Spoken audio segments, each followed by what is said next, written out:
dites que vous êtes puissant, vous êtes fort, vous avez des institutions fortes là. Ça veut dire que vous êtes capable de réagir comme le Mali l'a fait. Le Mali a dit qu'ils ont des preuves contre la France. Ils ont assigné la France en justice. La France n'est pas encore partie. C'est ça qu'on appelle un État fort. Le Burkina Faso là, ils ont dit qu'ils ont des preuves. Si on doit aller en justice là, eux ils vont aller en justice. C'est ça on dit un État. Un individu ne peut pas se permettre de venir s'asseoir sur un plateau télé et puis dire que le président de notre pays est burkinabé. Mais qu'il porte plainte. C'est une diffamation. Il n'a qu'à sortir son papier de rénonciation de la nationalité burkinabé. Juste qu'on le met au défi tout ça là. Il a renoncé. Juste qu'on le met au défi tout ça là. Mais si c'était un Ivoirien là, vous serez allé le chercher. Assumez-vous, portez vos coronesses et puis portez plainte contre. Sinon c'est qu'il dit là. Nous tous on sait, c'est pas un secret de polichinelle. Tu les as déjà vu même parler de ça.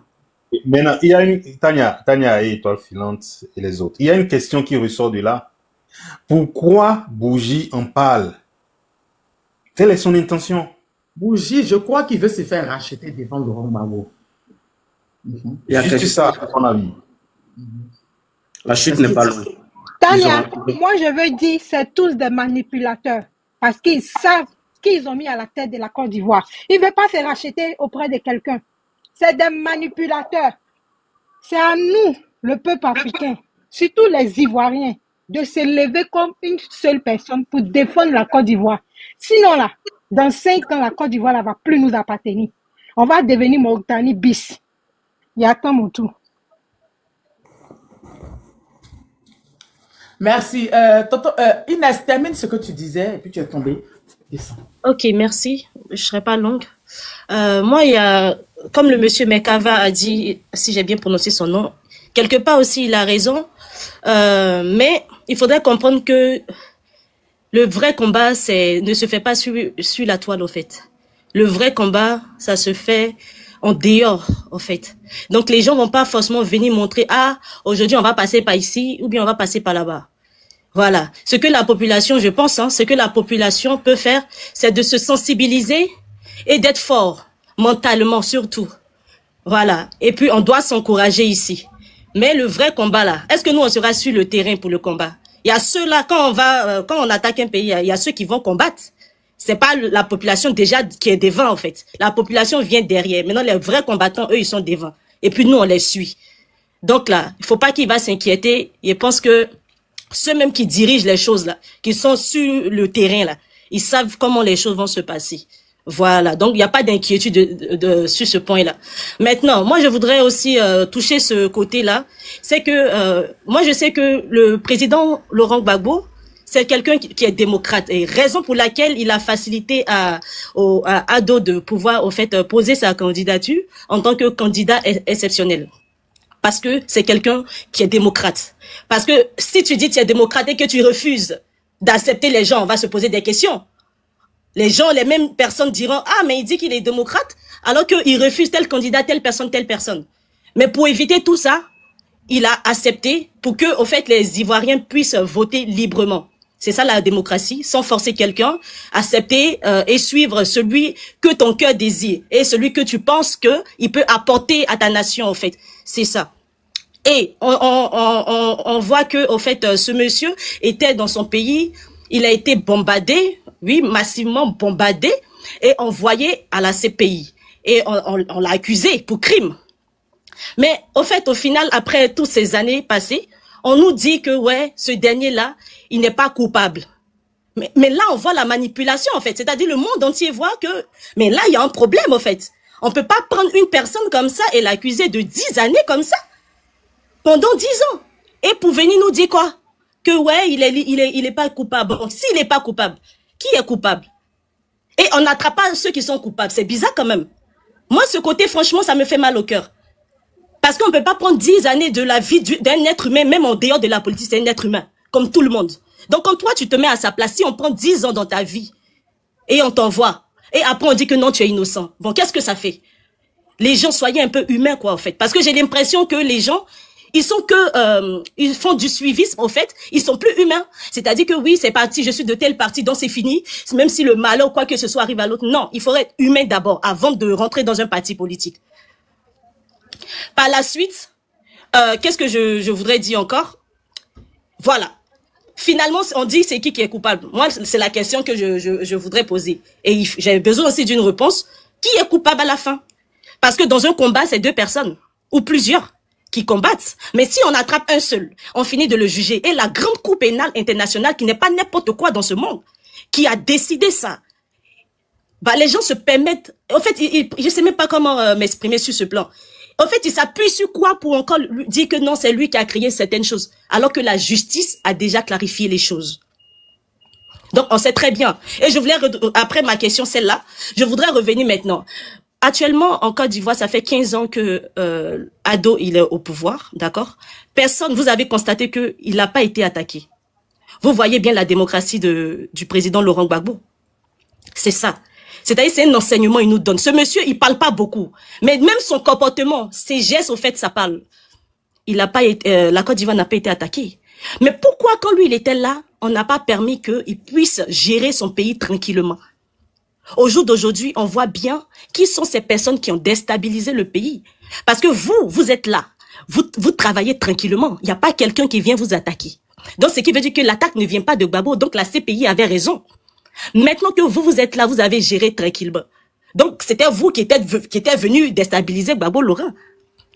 C'est ce que ça veut dire. Puisqu'on ne voit plus les personnes qui déstabilisent. Vous êtes là, on ne vous déstabilise pas. Donc, c'est que le déstabilisateur, c'est celui-là qui est là. C'est ce que ça veut dire. Donc, ce côté aussi, il faudrait qu'on comprenne les gens, certaines personnes, parce que peut-être d'autres ont déjà compris. Mais ceux qui n'ont pas encore compris, il faudrait comprendre que là, le problème, c'est pas Gbagbo, au fait. C'est pas Gbagbo, c'est ses pensées, son idéologie qui gêne. C'est pas sa personne, c'est son idéologie. Parce que Gbagbo pense aux Ivoiriens, au bien-être des Ivoiriens. Il se dit que, au fait, il veut la Côte d'Ivoire aux Ivoiriens. Il veut l'Afrique aux Africains. Comme le président du Burkina Faso. Il veut le Burkina pour les Burkinabés. Il ne veut pas le Burkina pour l'Europe.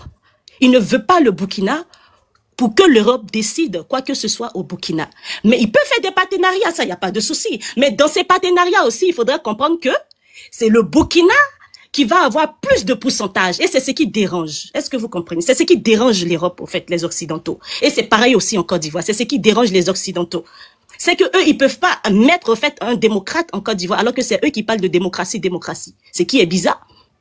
Eux, ils parlent de démocratie. Et chez nous, on ne doit pas appliquer la démocratie. Et on ne doit pas être indépendant. Gbagbo veut que les Ivoiriens, la Côte d'Ivoire soit un pays indépendant totalement. Parce que nous, les Africains, nous sommes très intelligents. Nous avons un cerveau pour réfléchir. Nous avons un cerveau pour développer, pour innover. C'est ça le vrai point, au fait. Bon, je ne vais pas être trop longue. Donc, c'est un peu ça que je voulais partager, laisser aussi les frères et sœurs donner aussi leur avis. Mais il faudra comprendre déjà l'idéologie du président Laurent Gbagbo, pourquoi on le suit. Nous, c'est pour cette raison, pour ce combat-là. Parce qu'il veut la Côte d'Ivoire aux Ivoiriens. Et pour que nous, la Côte d'Ivoire n'est premier en cacao, café cacao. Mais pourquoi c'est nous? C'est-à-dire quelqu'un vient acheter chez nous moins cher et puis il revient nous vendre très cher. On peut faire ça. Toi-même, tu crées ta chose et puis quelqu'un vient te revendre ta même chose très cher. C'est pas normal.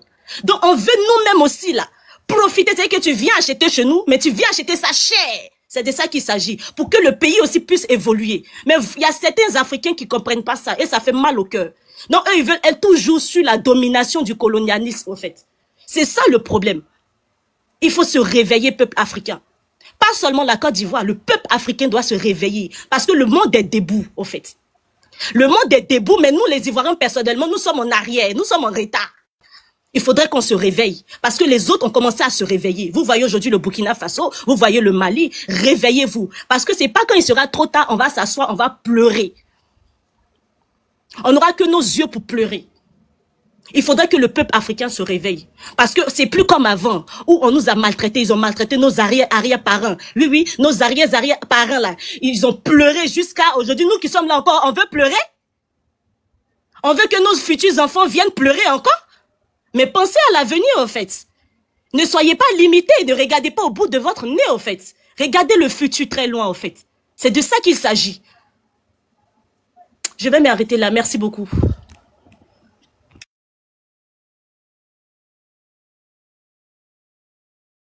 Merci Inès, merci. Merci. Incroyable, termine aussi ce que tu disais. Qu'est-ce qui s'est passé puis t'ont signalé? Moi, je n'ai pas reçu la notification. Ils m'ont signalé, j'ai contesté dans les secondes qui suivaient là, et puis ils m'ont laissé. Ils m'ont signalé, on dit discours quoi là même là. Discours aîné, non. Oh, pourtant, j'ai même pas insulté Draman quand il avait pris la parole. Pourtant, tu n'as rien dit. Oh, tu dois l'insulter. Oprah! Vas-y, termine ce que tu disais. Voilà. Voyez-vous, cette histoire, moi, c'est comme ce que je disais. Nous, on attend le procureur de venir devant la télé et de menacer aussi, parce que quand on a dit petit Bouki va chez toi, ça a été un problème. Et maintenant, ça là, on dit les Burkinabés. Donc, j'attends le procureur du Faso. Et le procureur d'Abidjan plutôt. J'ai dit le procureur du Faso. En fait, il faut qu'ils viennent. Il faut qu'ils portent plainte. C'est un état sérieux, oui. Eux-mêmes, ils aiment le dire. C'est un état sérieux. Et moi, je voudrais dire, il faudrait qu'on rappelle à cette génération que cette erreur qui s'est passée là, que ça ne se reproduise plus. Oui, on doit dire haut et fort. Parce qu'on ne comprend pas quel genre de personnage. Tu as plus d'histoire dans un autre pays que dans ton propre pays. C'est au Burkina là où tes petits-fils se réclament. C'est au Burkina, c'est-à-dire là où les personnes avec qui tu as fait l'école là, et là, ils sortent un à un et puis ils disent, mais en Côte d'Ivoire là, il n'y a même pas un de tes professeurs qui témoigne que moi là, j'ai tenu Ouattara en telle classe. Ah, ça peut être curieux comme ça. C'est-à-dire qu'il n'y a même pas un enseignant du primaire qui dit, Ouattara là, moi, il a enseigné dans quelle école? Faites sortir. Il n'y en a pas. Dans aucun village, je dis bien dans aucun village, aucun amour de culture dans Côte d'Ivoire là, tu vas voir des personnes se réclamant des petits-fils de Ouattara. Ça n'existe pas. Ça là, on retrouve ça au Burkina. Toi-même, c'est-à-dire les moutons qui viennent défendre Ouattara là, lors de la réconciliation, forum de réconciliation, qu'est-ce qu'il a dit? Il dit, j'ai représenté Merbo la dernière fois. Hein? Ils ont fait quoi? Ils étaient à Faso Merbo. Ah, ils étaient là. On m'a dit qu'ils étaient à Faso Merbo. Les petits fils de Ouattara. Voyez-vous? Ils étaient à Faso Merbo, de Sindou là. Coucou père. Ils sont partis faire don à Faso Merbo. Quelqu'un m'a dit hier, je crois. Donc, tu n'es pas au courant? Non, je n'étais pas au courant de ça. Il n'y avait pas vu ça. Je demandais à la personne encore. Vas-y. Mais ils font des dons. La dernière fois, c'est quelle télé là qui avait fait un reportage où ils étaient partis donner des motos, de quoi. Ils font des dons. Vous voyez, on ne peut pas permettre, on ne peut pas se taire sur ça. C'est que voici quelqu'un qui est président. C'est qu'aucune trace. C'est que tellement on l'a parachuté par excellence. Mais je reviens sur ce que je disais. Les moutons, vous qui défendez Ouattara, quelqu'un qui a dit qu'il l'était, c'est-à-dire qu'il a représenté le Burkina Faso dans des institutions internationales et qu'il est fier. Vous allez venir le défendre qu'il est ivoirien. C'est lui-même, il a dit, quelqu'un qui dit qu'il est fier d'être Burkinabé, vous là, c'est que c'est sa défense que vous êtes en train de prendre. Quand il dit ça là, ça vous dit pas beaucoup de choses. Regarde-moi des trucs comme ça. Et c'est lui aujourd'hui, c'est que c'est pas le fait qu'il soit burkinabé qui fait mal aux Ivoiriens aujourd'hui, mais le seul truc là c'est qu'il est très mauvais. C'est ça. Tu es venu, on t'a parachuté, tu as pris le pays en otage, on est d'accord, il n'y a pas de truc, mais au moins respecte les autochtones. C'est tout ce qu'on te réclame. C'est que quand on parle de ça, vous transformez ça, c'est la xénophobie. C'est quelle xénophobie? On dit dans nos constitutions même là. C'est-à-dire que pour être président ici là, tu dois être burkinabé de père et de mère. Il n'y a pas de ou qui tient chez nous ici. Ça ne tient pas. À cause de tout ça là, c'est-à-dire qu'à cause de toi, tellement les Ivoiriens voulaient la paix là, c'est-à-dire qu'ils ont fait des faveurs, ils ont fait des retouches. Tout ça là, pour que le pays là, c'est-à-dire que se repose en paix. Mais dans ça là encore là, c'est-à-dire que tu as trouvé moyen pour endeuiller des Ivoiriens. C'est pourquoi, c'est vrai. Les politiciens, les politiques de la Côte d'Ivoire, c'est que, arrivé à un certain moment, quand tu analyses ce qui est en train d'arriver aujourd'hui, c'est que, aujourd'hui, c'est qu'on les accuse, on peut les accuser, je suis d'accord.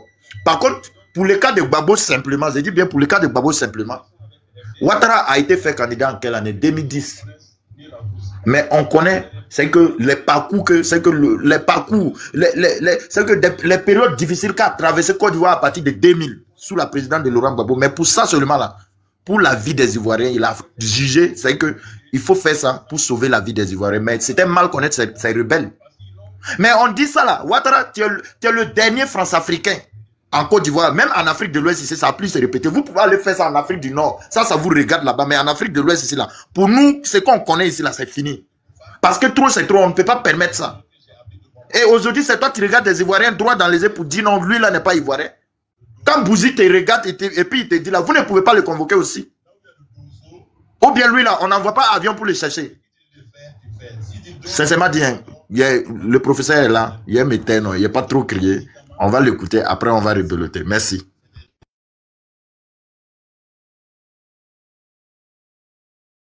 Merci, monsieur. Tonton Yadrakov, tu es là? Oui, je suis là. Je suis là. Bonjour à tous. Nous sommes les bienvenus. Étoile filante, Inès Olufela, Aigle Royal, Miss Tania Ma. Tonton Koff, je me suis habitué à t'écouter, hein, Tonton Koff. D'accord. Je pense que le spécialiste, il est là. Hein. Moi, je m'incline. Si Nsan est là, pourquoi prendre la parole avant Nsan? Donc, je cède la place à Nsan. Il est mieux placé, mieux outillé pour nous informer. Atoubla. Vous-même, vous exagérez. Hein. Bonjour à tout le monde. Vous allez faire, je ne vais plus venir sur les panels. Parce que si c'est comme ça, vous passez votre temps à dire, oui, Nsan est là, d'autres m'appellent professeur. Je suis professeur et puis ils ne touchent pas mon salaire depuis. Hein? Mon cher, il faut prendre. La nouvelle Côte d'Ivoire qu'on est en train de bâtir, là, c'est ta place, tu es en train de prendre comme ça. Ah bon, ils vont ma place sur TikTok. C'est ta place, vas-y. Dans sa Tania. Ils vont ma place. Bonjour à tout le monde, j'espère que vous allez bien. Je suis très content de voir Tania dans sa belle robe. Tania, tu peux te lever, s'il te plaît? Ma robe, là, vous avez. Non, il faut te lever. Il faut te lever. Je sais pourquoi je dis il faut te lever. Et merci, on vous fait là. Il faut te lever. Tu te lèves et puis tu fais 1, 2 pas. Lève-toi, marche un peu. Même si elle est handicapée, tu veux qu'elle n'a pas marché, pourquoi? Vous marchez, faites 1 ou 2 pas. Faites 2 pas. Non, faites 2 pas. Il n'y a pas dit de tourner. Il y a les pervers ici. Marche. Tu veux que je marche? Tania, on t'a dit de faire 1, 2 pas. Fais-le. Mais je fais 1, 2 pas. Ah, ok, bon, c'est bon. C'est qu'en fait, le Seigneur t'a touché à cette heure où je parle. Elle a été guérie. Tu sautes. Ok, tu sautes, c'est bon. C'est bon, assieds-toi. C'est que l'esprit du... Ma fille Tania, assieds-toi. Ma fille Tania, assois-toi. Assois-toi, je vais prêcher. À l'instant où j'ai parlé, comme d'autres communicants le font, l'esprit t'a touché, tu t'es levé, tu as marché. Tu t'es frappé d'un handicap où tu ne pouvais plus marcher. Voilà, sur les panels, on a dit que cette Tania est handicapée. C'est pour cela que vous la voyez. Elle est assise, elle sourit. Quand elle veut ramper, elle tourne sa caméra. Mais l'esprit t'a touché. Cet après-midi, tu t'es levé, tu as marché. Oui, pour fait, c'est ça. C'est toi qui as voilà. Donc, Royal, à partir d'aujourd'hui, ne m'appelle plus professeur. Appelle-moi Bishop. Bon, on va être sérieux un petit peu. Ça, c'est pour les menteurs sur la toile. Tania, tu fatigues ces gens-là. Je sais pas. Tu as fait quoi aux gens là même? Je sais pas. Je suis une femme qui dit oh, c'est que les enfants sont pas. Je finis par là. Mais je comprends pas. Je me balade là-bas à gauche, à droite. Il entend Tania. Hier, je suis tombé, avant-hier, je tombe sur un panel de Tania handicapé. Il dit, ah, peut-être aussi, moi, mais ils m'ont fait douter. Toujours aussi, il voit ta tête, tu souris seulement. Il dit, ah, peut-être Tania m'a caché ça là.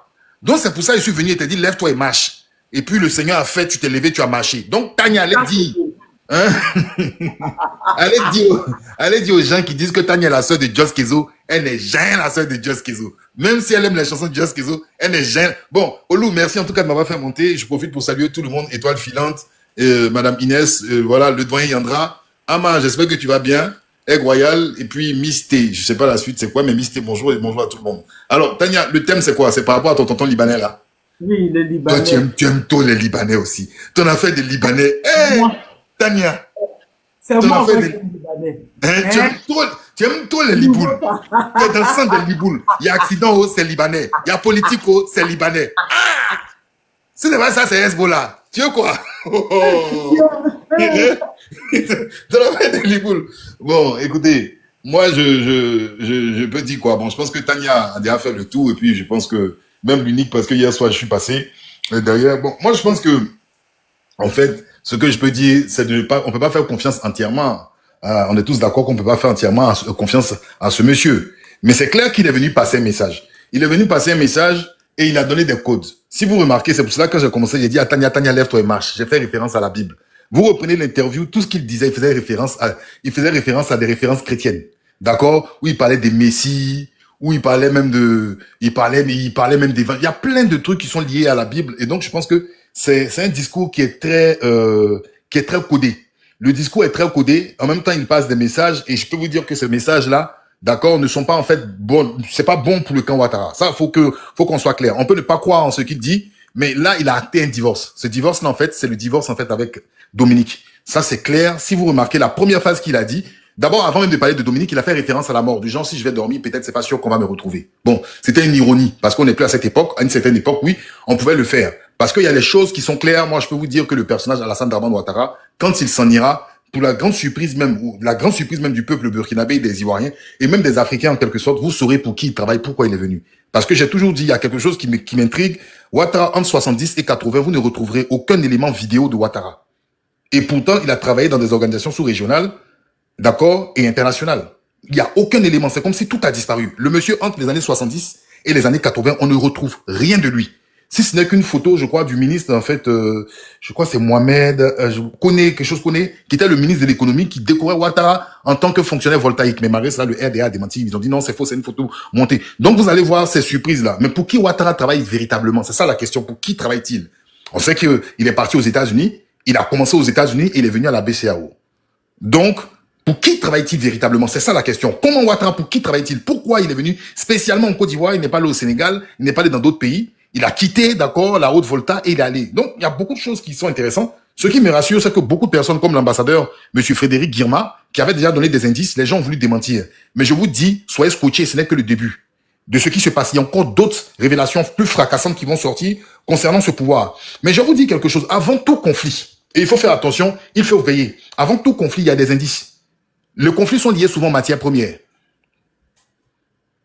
Je suis en train de vous donner une piste. Avant qu'il y ait la guerre en Côte d'Ivoire, et même pendant la guerre, les matières premières ivoiriennes étaient déjà touchées.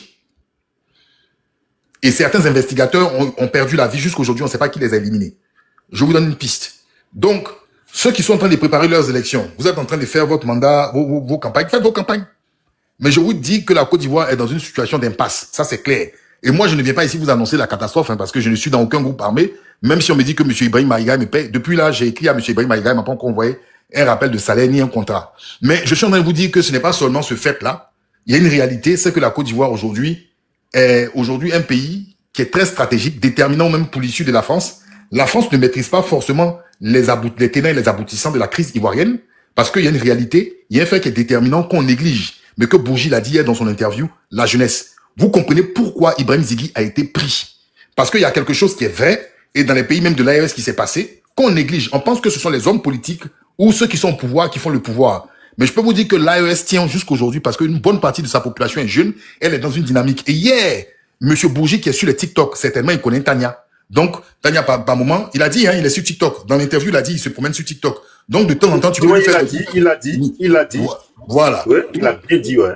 Voilà. Donc, Tania, de temps en temps, tu peux faire coucou à Bourgi. Peut-être un jour, il va monter pour venir te dire bonjour. Mais pour revenir, pour être sérieux, je suis en train de dire que la jeunesse est très, très déterminante. Et je tenais à dire bravo à tous ces jeunes-là qui ne sont ni payés, toutes ces femmes-là qui ne sont pas payées, qui ouvrent qui donnent de leur temps, qui donnent de leur temps pour expliquer ce qui se passe selon leur entendement, parce que ces choses-là aujourd'hui sont en train de faire un sacré effet. Et donc, moi, je veux dire aux Ivoiriens, aux Ivoiriennes que j'entends, ne vous apitoyez pas sur votre sort. Au contraire, je pense que la Côte d'Ivoire est le creuset. Pour moi, je dis, c'est un peu la partie où les choses, quand Zighi parlait de la finale, les gens ne comprenaient pas. C'est-à-dire que le travail de tous ces pays, que ce soit au Bénin, que ce soit au Togo, les Togolais mènent des combats actuellement, que ce soit dans les pays de l'AES, la Côte d'Ivoire, en fait, est le melting pot de tout cela. Donc, vous verrez que la crise ivoirienne, ou ce qui va se passer en Côte d'Ivoire, est un cas d'école. Vous allez prendre vos cahiers, vous allez veiller, parce que Tania va faire beaucoup de panels, parce qu'il y aura des rebondissements à chaque moment. Soyez attentifs et vous allez voir. Mais, pour le cas de la Côte d'Ivoire me fait penser à la RDC. La Côte d'Ivoire me fait penser à la RDC, parce que ne prenez jamais un étranger dont vous ne connaissez pas son histoire, je dis bien, dont vous ne connaissez pas son histoire, qui s'approprie une histoire et on ne sait pas qui sont ces réseaux qui sont derrière lui. Ne prenez jamais, et ça je m'adresse aux Burkinabés, aux Sénégalais, aux Maliens, si vous ne connaissez pas l'histoire d'un individu, il vient comme un enchanteur, méfiez-vous de lui et investiguez véritablement sur son histoire avant de le mettre au pouvoir. C'est un peu le cas de la RDC, on a eu ces cas d'école là avec Kabila, fils, dont certaines personnes jugent qu'il n'est pas le fils de Kabila, mais dont on soupçonnait ses accointances avec le Rwanda. Vous voyez, aujourd'hui, les problèmes sont continuels depuis qu'il y a cela. Et le Rwanda aussi, bien évidemment, aussi est lié aussi aux États-Unis et tout le réseau. Donc, c'est ces mêmes choses-là. Il faut véritablement faire attention et porter réflexion dessus. On a le cas aussi de Madame Dominique Ouattara, femme puissante qui tournait autour, qui gravitait autour de Félix Houphouët-Boigny. Vous avez vu hier, ils ont mentionné, et Madame Dominique Ouattara est au parfum de beaucoup de choses. Après, il y a tellement de choses, on va dire. Les réseaux, les Libanais très puissants tels que Pierre Fakouri, qui se sont attachés, les marchés qu'ils ont pris. La Côte d'Ivoire est un gâteau. J'espère qu'aujourd'hui, des personnes comme des Tania et tout aussi auront quelque part, d'accord, même la mousse du gâteau pour pouvoir développer chez eux, d'accord, dans l'Ouest là-bas. Et puis, je pense que tout le monde aussi, Yandra et Toile Filante, vous avez votre part de gâteau parce que le gâteau de la Côte d'Ivoire appartient à tous les Ivoiriens, mais il faut que les Ivoiriens aient les yeux ouverts et que les Ivoiriens comprennent l'enjeu de leur pays. Votre pays est stratégique. Et ce qui me fait plaisir surtout, c'est que les pays qui sont aux alentours, ces jeunes-là, comme les seniors, comme les plus anciens, les adultes, hein, d'accord, toutes ces personnes-là sont de cœur avec nous et comprennent ce qui se passe en Côte d'Ivoire. Donc, aux Ivoiriens, c'est surtout le moment de ne pas baisser la garde. Soyez vigilants, soyez alertes au niveau de la communication. Voilà, favorisez les panels, communiquez, instruisez-vous au grand max, et puis on verra ce qui adviendra. Mais on est déjà là-dedans, hein, d'accord? Tania, elle sait. On peut pas reculer, on peut pas avancer. On t'a même handicapé. Donc, tu es obligé de marcher pour aller devant. Donc, nous, on est déjà dedans, on n'a pas le choix, on est déterminé, plus que déterminé. On va faire le job. Et grand merci à tout le monde. Et puis, je suis le panel et merci à toi, en tout cas, Tania, pour ta belle robe et ta démarche. Merci. Et puis, je vous souhaite une excellente journée, un excellent samedi. Merci. Merci, Oussan. Quelqu'un a une émotion pour Oussan? Quelqu'un veut rajouter quelque chose sur ce que Oussan a dit? Allô?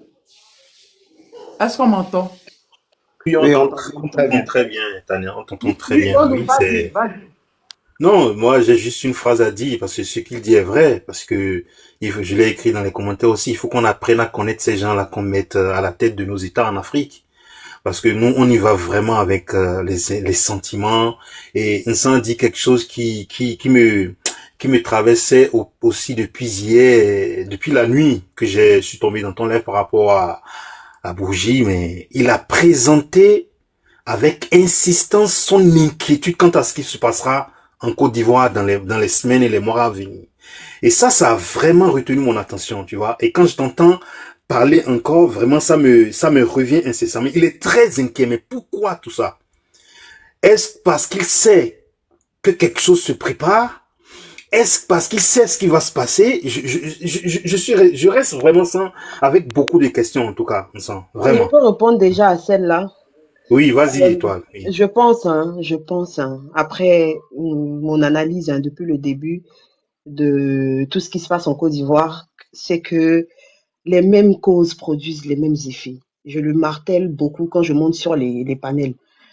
Quand tu comprends que pour une exclusion de M. Ouattara, on a pu connaître 3000 personnes qui ont perdu la vie, ce n'est pas l'exclusion de 3-4 Ivoiriens qui ne vont rien produire, même si on dit que les Ivoiriens sont des femmelettes.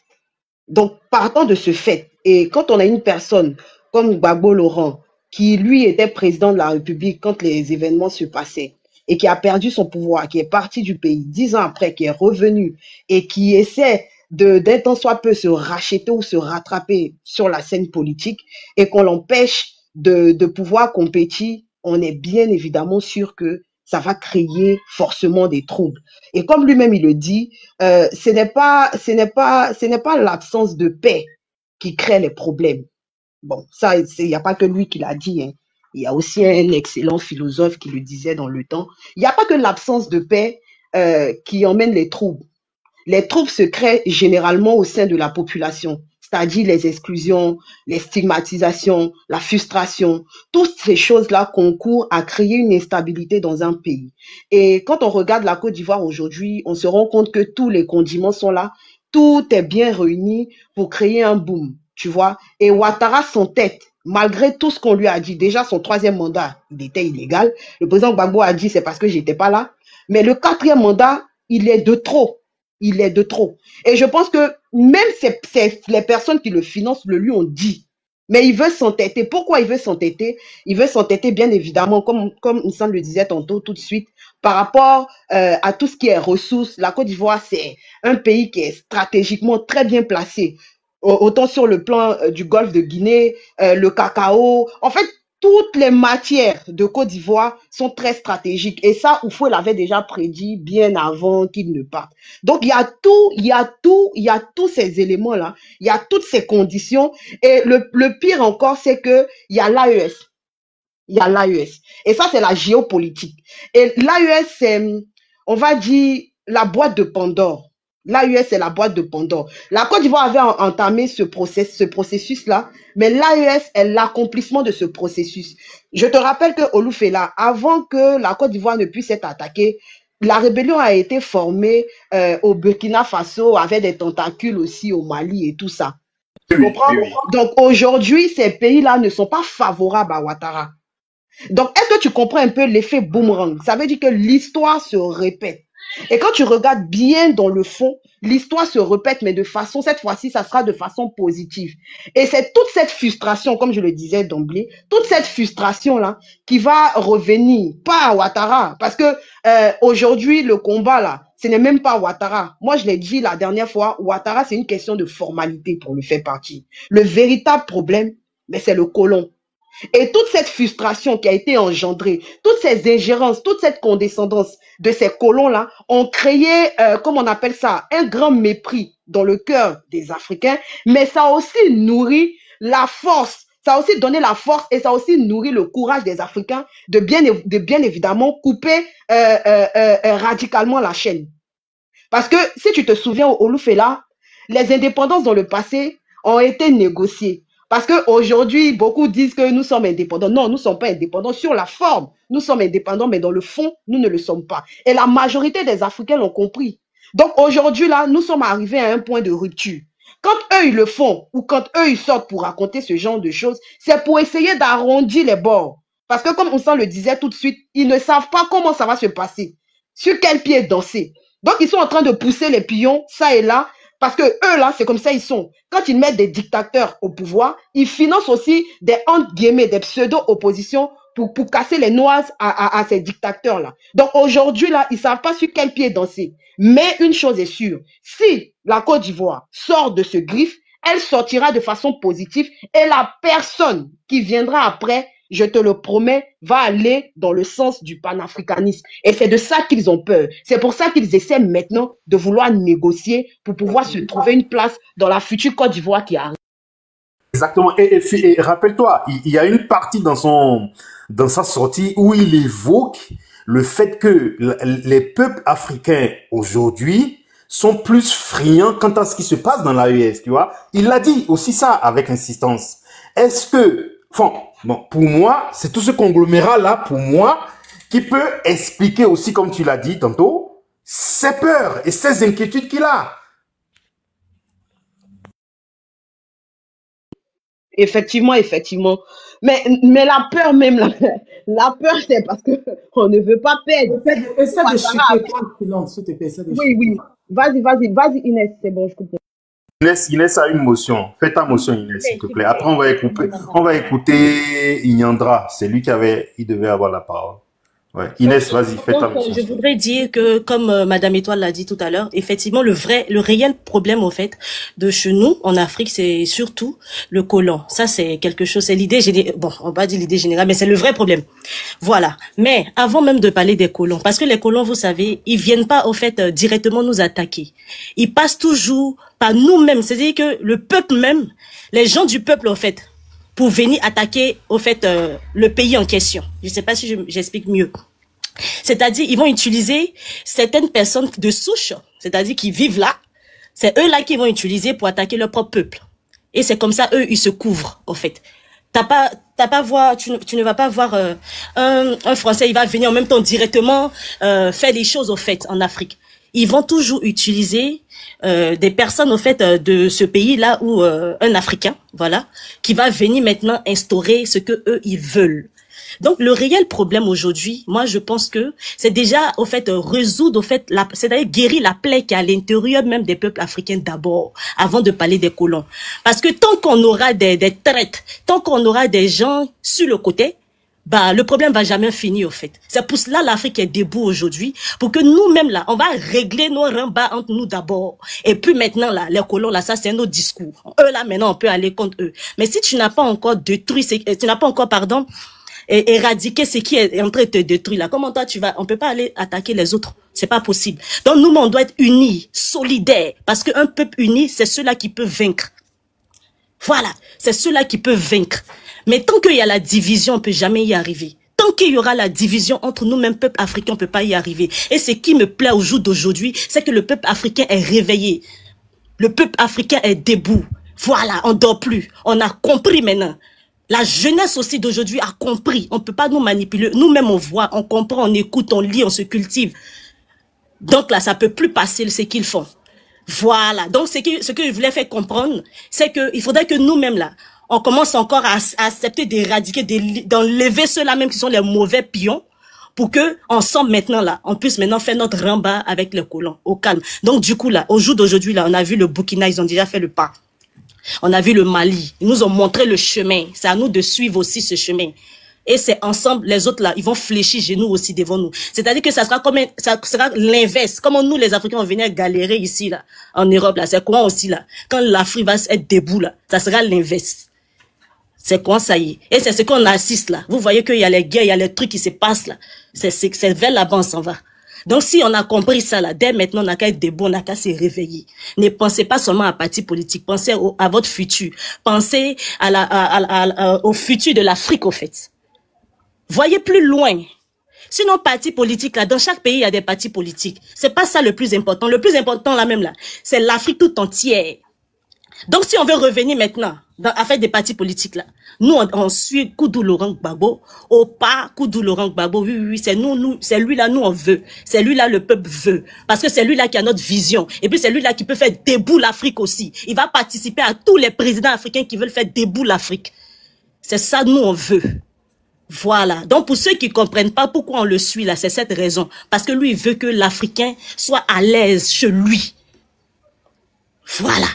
Comment eux, ils sont à l'aise chez eux, puis ils veulent pas que nous, on soit à l'aise chez nous. Pourquoi? On vient chez eux, on dit, retourne chez toi. Chez toi aussi, tu t'en vas là. On dit, c'est pas pour toi. Donc nous, on est comme ça en l'air, quoi. Genre, nous, on a nulle part où aller. C'est pas normal. C'est nous, là, l'Afrique, on est bénis. Parce que nos terres, là, c'est riche.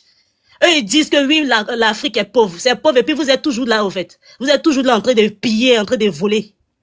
On est pauvre comment? Et puis vous êtes toujours chez nous. Maintenant, on vous dit de rentrer chez vous, vous voulez pas encore. Laissez-nous comme nous, on est pauvres là. On va se gérer entre nous ici. Maintenant, vous restez chez vous. Ils veulent pas encore. Aïe, mais c'est quoi le problème? Non, mais franchement. Mais on verra à la fin. Moi, là, j'ai la foi. Et je sais que ce que Dieu a programmé pour l'Afrique, là, ça va arriver. On sera vainqueur. On sera vainqueur. Voilà. Merci Inès. C'est vrai ce que tu dis, on est pauvres, mais ils ne veulent pas nous lâcher. Ça veut dire qu'ils s'enrichissent quelque part de notre pauvreté. Vas-y, Andra, on t'écoute. Merci. Olufela, s'il te plaît, j'ai une question. Je vais demander à descendre. Attends, répondre à ma question. Attends, Ama. Nous tu dis? Je vais demander à descendre parce que j'ai une course à faire rapidement. D'accord. Ne descends pas d'abord, s'il te plaît, tiens, répondre à ma question. Quelle question? D'accord. Yandra, tu permets qu'elle pose question, comme il a une urgence. Tu permets qu'elle pose sa question d'abord? Oui, c'est possible. Ok, vas-y, Ama, vas-y. Ok, merci beaucoup. Je veux savoir, parce que en Côte d'Ivoire, on ne cherche pas à connaître les gens qu'on veut qu'ils soient nos présidents. Thiam, comme ça, là, qui le sponsorise? Qui est derrière Thiam? C'est ma question que je vais te poser là. C'est une très belle question. Une question lourde, hein? Bon. Thiam, écoute, moi je veux te dire clairement que Thiam, en fait, d'accord, il a le soutien, en fait, d'accord, de ceux qu'on ne pense même pas. Principalement, c'est pas les Français, je pense que c'est plus les Anglo-Saxons. Thiam, en fait, ce sont les Anglo-Saxons, principalement, qui sont derrière lui. Je ne dirais pas, en fait, d'accord, que ce sont les Américains. J'en doute très fort. Mais les Anglo-Saxons, je vais parler, en fait, des pays, en fait, au niveau de la Grande-Bretagne et tout. Et c'est clair qu'aujourd'hui, il est en rupture de banc en fait avec la politique principale, d'accord, française, mais il a un soutien occidental. Ça c'est, on va pas le nier. Hein. Thiam, il a un soutien occidental, mais il n'est pas, en tout cas, dans l'alignement que beaucoup pensaient, c'est-à-dire vraiment un gars qui était vraiment pour Paris à 100%, quoi. Je ne pense pas. Je sais que Thiam, il a les anciens. D'accord, les anciens, c'est-à-dire les Chiraciens, l'ancien système de droite français, par loyauté, sont pour Thiam par rapport à Félix Houphouët-Boigny. Mais je sais que Thiam, il réseau plus au niveau de Londres. Ça, c'est sûr. Par la démarche de ce qu'il a fait jusqu'à maintenant, c'est sûr. Et puis, il a un certain décomplexe à aborder véritablement, d'accord, la notion de monnaie. Thiam, pour lui, le franc CFA, c'est pas un élément sur lequel, voilà, il va s'arc-bouter pour dire oui, il faut qu'on maintienne. Il s'en fout. Donc, pour moi, il a les Occidentaux, c'est sûr. Mais en France, le pouvoir macronien, comme nous tous en avait spéculé véritablement, non. Je pense qu'il a plus les anciens. Parce que quand tu regardes en France, par exemple, ceux qui parlent pour le compte de Thiam, des gars comme Norbert Navarro, des gars comme Philippe Séré-Eiffel, c'est des fidèles, en fait, d'accord, à l'ancien système, en fait, d'accord, d'Houphouët-Boigny. Mais il est plus, en fait, au niveau de Londres. Si vous regardez, vous allez voir, quand vous regardez, vous observez, vous analysez l'évolution de l'actualité, il met une grosse pression qui vient des pays, d'accord, surtout anglo-saxons. Comme le cas de Cargill, par exemple. Vous avez vu que Cargill a décidé de laisser pour compte les fèves ivoiriennes pour d'autres fèves parce qu'elles ont fait, ces fèves sont pas de qualité. Ça vient pile poil à un moment où les élections approchent. Donc, faut comprendre, en fait, d'accord, son lobby et son influence. Mais c'est des Occidentaux, mais il n'est pas, en tout cas, dans ce que vous connaissez. Voilà. J'espère avoir été clair. Je peux pas être mieux que cela. Mais je préfère, personnellement, hein, d'accord, je ne suis pas, aujourd'hui, je ne pense pas que la rupture de banc va se faire de façon extraordinaire, en Côte d'Ivoire. Je pense qu'il y a beaucoup de personnes qui prennent conscience de ce qu'il faut. Mais si je préfère Thiam au pouvoir à titre personnel, d'accord, que Ouattara. Pourquoi? Parce que je pense que Thiam au pouvoir, il y aurait une façon décomplexée d'aborder même la politique auprès de l'AES. D'accord? Ça, je le dis, auprès de l'AES, il y aurait une politique plus décomplexée. Il a fait savoir, je ne pense pas que la Côte d'Ivoire va rentrer dans l'AES avec Tidjane Thiam, c'est pas l'objectif, mais il y aura une politique d'intégration pour des raisons économiques, d'accord, où les pays de l'AES seront gagnants et la Côte d'Ivoire sera gagnant. D'accord? Et je préfère personnellement, et puis je pense que quand même avec Tidjane Thiam, il y a des choses qui vont changer en Côte d'Ivoire, parce que là on est dans une grosse merde. En Côte d'Ivoire, les gens ne travaillent pas.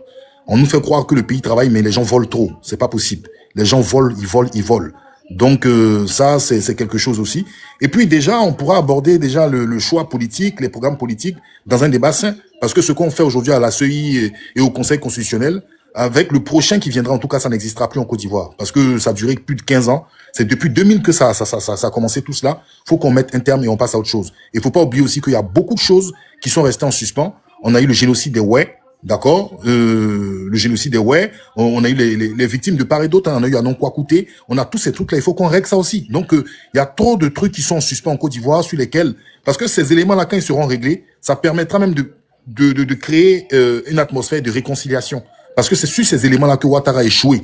On ne peut pas en fait sauter des corps, sauter des victimes, et puis faire comme si de rien n'était. On nous parle de croissance. Ça n'existe pas. Même le Libéria, qui est un cas d'école, qui ont fait plus de 20 ans de guerre civile, les Libériens, pour que les choses puissent aller de l'avant, ils se sont assis de part et d'autre. C'est-à-dire du camp de Taylor, du camp de Samuel Doe. Tous ces gens-là se sont mis ensemble et ils ont parlé. D'accord? Donc, il faut que les victimes du côté de Ouattara, comme les victimes de l'autre côté, puissent régler cela et que quand il y a la justice, on puisse passer. Parce qu'on ne peut pas célébrer les morts chacun de son côté. Il faut célébrer les morts de partout. Si tu es du Nord, si tu es de l'Ouest, tu as soutenu Ouattara. Quand on parle des morts, des Oué qui ont disparu, tu dois aussi soutenir cela pour que plus jamais les cas de violence viennent. Mais ils ont échoué complètement sur la réconciliation. Pensant nous mettre des coupes d'Afrique pour remplacer cela, ils oublient. Ils pensent que c'est le goudron qui possède le développement. Moi, je vais vous dire, c'est la Constitution et la justice qui possèdent le développement. Merci, ma sœur. Merci, Vincent. Merci. Ok. Miandra. Oui, et je remercie Vincent pour sa brillante intervention et je voulais ajouter à cela ce qu'il vient de dire, que la seule frustration sociale que cela a pu créer, c'est d'envoyer un des leaders à la CPI pendant 10 ans de sa vie. Racine, ferme ton micro, pardon. Voilà, merci. Voilà, 10 ans de sa vie, ne pouvant pas contribuer à la vie politique de son pays, et il arrive, on lui commet toujours une injustice. C'est comme toujours, la justice n'a pas été faite, ces personnes continuent toujours de souffrir dans le silence, et on nous dit non, on a une économie à 2 chiffres. Donc vraiment, merci Vincent pour cette belle intervention. Et quand j'ai fini de dire ça, la sortie de Bougie, pour moi, ce n'est rien de spécial. Regardez le timing qu'il utilise. Si vous voyez, vous remarquez un peu, ça sent un peu le découragement en la personne de Bouger.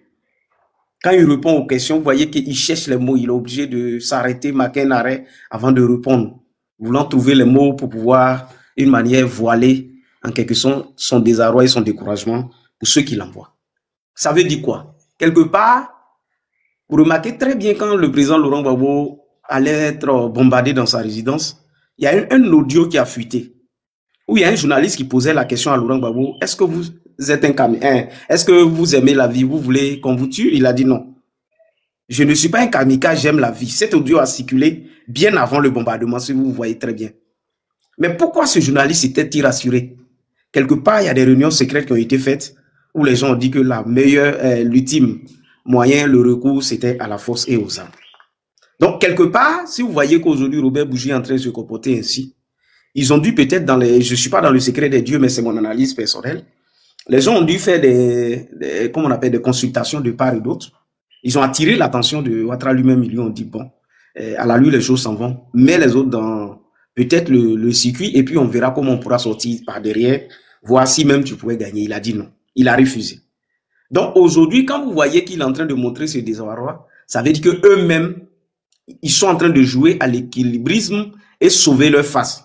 Parce qu'ils se disent que s'il y a une mouvance populaire et que le régime change, et que réellement celui qui vient au pouvoir, que ça ne vient pas de leur côté, il ne faudrait pas que Démon vienne dire que eux ils ont soutenu Ouattara. Remarquez très bien quand le journaliste pose la question sur l'intervention de Sarkozy. Vous avez vu qu'il a sauvé 2 fois. Sarkozy, il a dit, il allait prendre, c'est la résolution de l'ONU.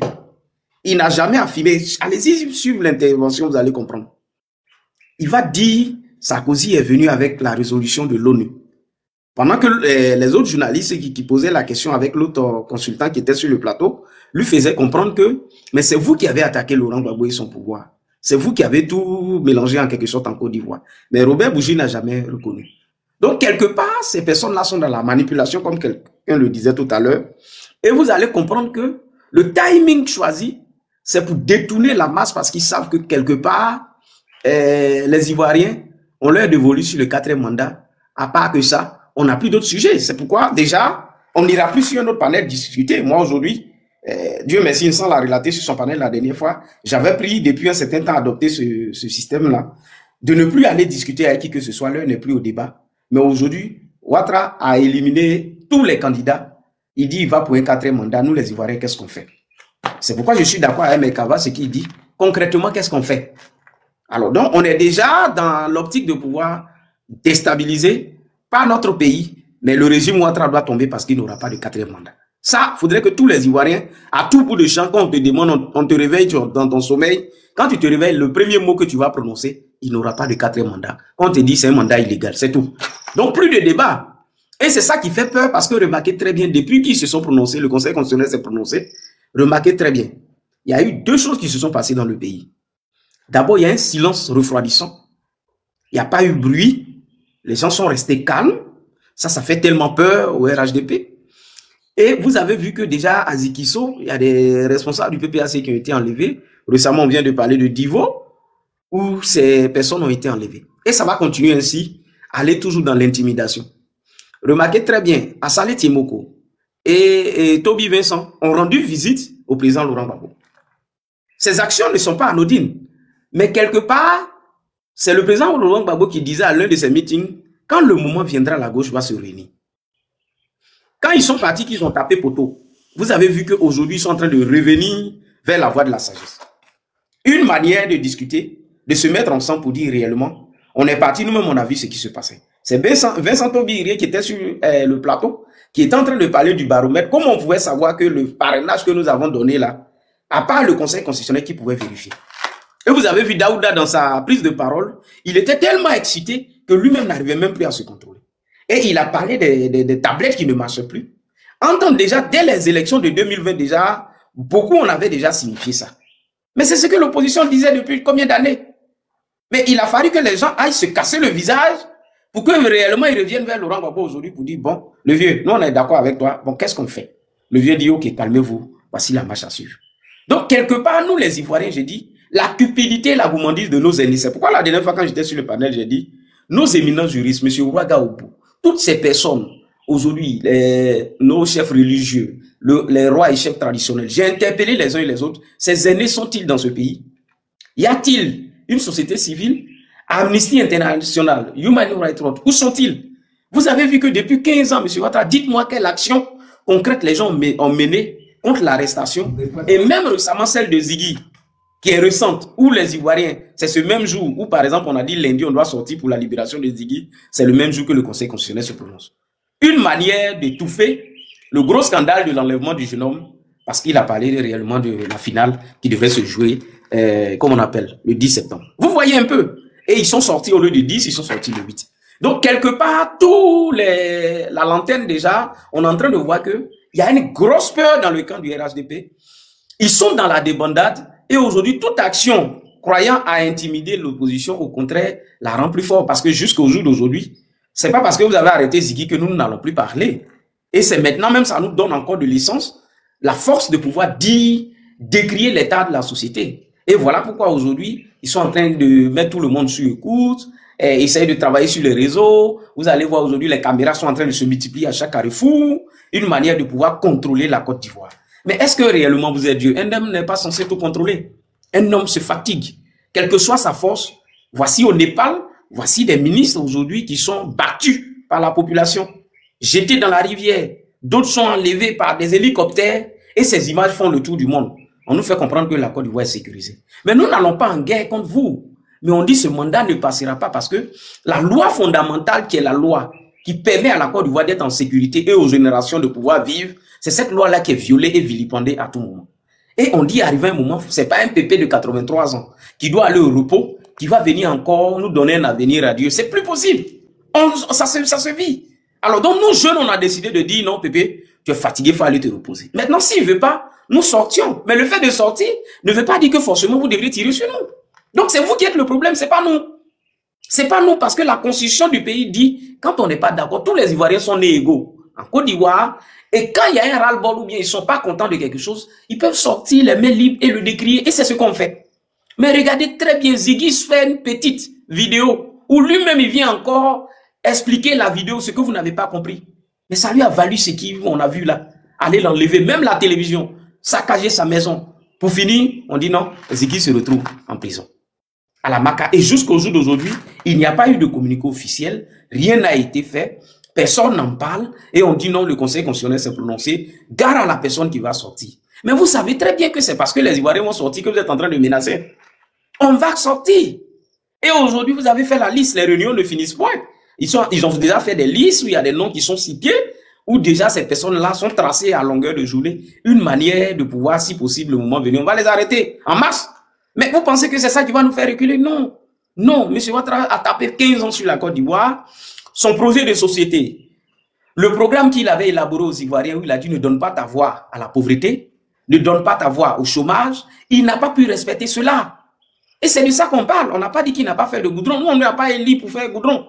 Mais la loi qui est fondamentale, il a violé. Donc, je pense que de ce moment, il n'y a plus de débat. Donc, depuis un certain temps, moi-même, j'ai dit aux gens, gardons notre énergie, menons la réflexion possible, d'aider la Côte d'Ivoire à se relever, parce que la Côte d'Ivoire de demain, c'est nous. Nous, notre génération a été tellement sacrifiée et que nous ne voulons plus accepter ce sacrifice-là.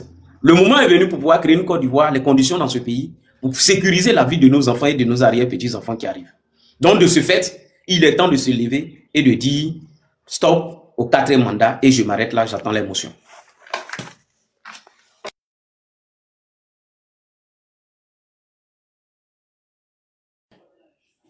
Je vais montrer une vidéo. Merci Andra, merci. Oui, Tania. D'un micro-trottoir en Côte d'Ivoire. Vas-y, montre. Voilà. On va regarder, je vous emmène à regarder surtout l'expression du visage de ce monsieur. Ça a été fait quand ce micro-trottoir? Tout a été doublé. Tout a été doublé. Il y a où avant-hier? Le sac de riz qu'on payait à 7 000, à 8 100 francs. Apparemment, le sac de riz est devenu 14 000, 15 000 aujourd'hui. Tout a été doublé sur le marché. Franchement, vu un peu les infrastructures qui ont été faites dans le pays, c'est pas ces choses que nous pouvons regarder pour dire non, le travail est tellement bien fait. Actuellement, l'Ivoirien n'arrive pas à se nourrir.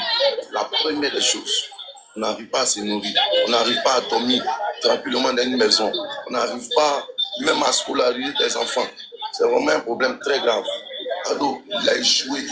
Ça, il faut qu'on le dise clair. Vous pouvez nous prendre. Vous voyez l'expression de son visage qui dit il a échoué. Regardez très bien, on reprend.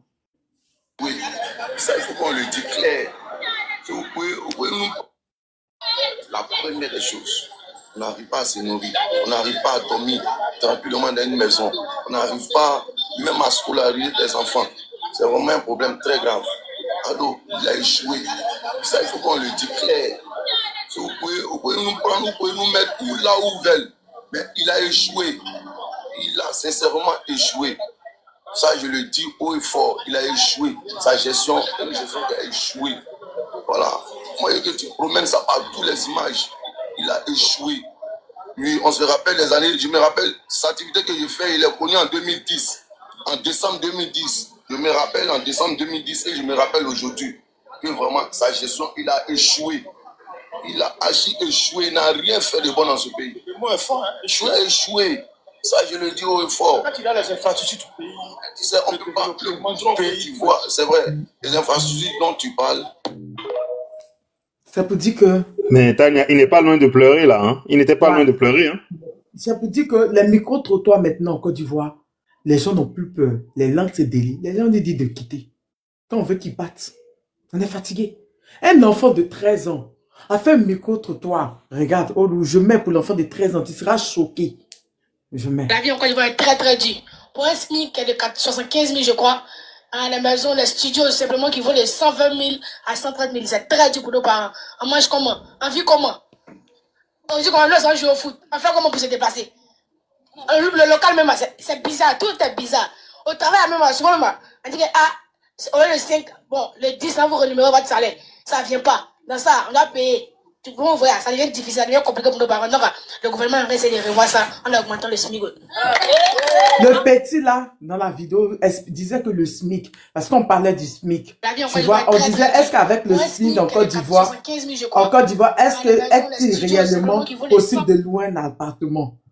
C'est la question qu'on pose à l'enfant. Est-ce qu'avec le SMIC en Côte d'Ivoire, est-ce qu'on peut louer un appartement? Le petit nous fait comprendre que le SMIC à 75 000, ça c'est un truc que je dis depuis longtemps. De 75 000, les studios, Olouf est là, en train de coucher. C'est-à-dire qu'il rentre, il y a une petite cuisine, il y a des toilettes, il y a peut-être un petit balcon. Il dit que c'est à partir de 130 000. Olouf est là. Quand moi je cherchais ma deuxième maison à Abidjan, j'avais studio 300 000, 250 000. Donc je te parle là. On parle de commodité.